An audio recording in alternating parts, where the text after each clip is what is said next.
ఎలా స్టార్ట్ అయింది మరి మీరు లవ్ స్టోరీ? చెప్పు. లవ్ స్టోరీనా? నేను యూఎస్ఏకి, నేను అమెరికాలో జాబ్ చేస్తుంటాను క్రూజ్ షిప్ లో. ఓకే. సో నాకు ఈమె ఇంత ముందుగానే పరిచయం. ఎట్లా అంటే ఒక ఆర్టిస్ట్ అన్నమాట ఈమె. ఒకరోజు అనంతపూర్కి వచ్చింది షూట్స్ ఏదో సంథింగ్ ఇట్లా వర్క్ మీద. అప్పుడు ఈమెకి అకామిడేషన్ లేకపోండే. సో ఇట్లా బయట వీళ్ళు రోడ్లలో తిరుగుతుంటే ఇట్లా నన్ను పిలిచి ఓకే సరే సరే వింటున్నా. ఈమె ఇట్లా రోడ్లలో పిచ్చోళ్ళు అలా తిరుగుతున్నారు వీళ్ళు. నేనుండి ఒక నలుగురు ఉన్నారు ఈమెతో పాటు.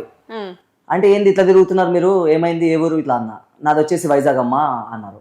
ఏమైంది చెప్పండి ఇక ఇట్లా అంటే, మాకు రూమ్ దొరుకుతలేదు, ఇక్కడ ఆర్టిస్ట్గా వచ్చినాం, షూట్స్ పిలిచినారని, ఇప్పుడు ఆయన ఫోన్ లిఫ్ట్ చేస్తలేడు అని చెప్పినారు.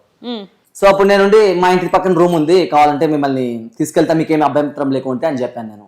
అప్పుడు ఉండి సరే నాకు హెల్ప్ చేయదో విధంగా అని వీళ్ళు అన్నారు, ఒక 4 ఆర్టిస్ట్ నాకు. సో అప్పుడు ఈ ఆంటీని మా ఇంటి దగ్గరికి పిలుచుకొచ్చినాను. పిలుచుకొచ్చిన తర్వాత రూమ్ ఇప్పించినాను. రూమ్ ఇప్పించిన తర్వాత ఫుడ్ పెట్టాలి కదా, ఫుడ్ ఎట్లా వస్తుంది? సో ఇంటికాడే మా అమ్మతో ఫుడ్ చేయించి ఈ ఆంటీ వాళ్ళకి మొత్తం క్యారీ తీసుకుపోతాండి నేను. సో అప్పుడు స్టార్ట్ అయింది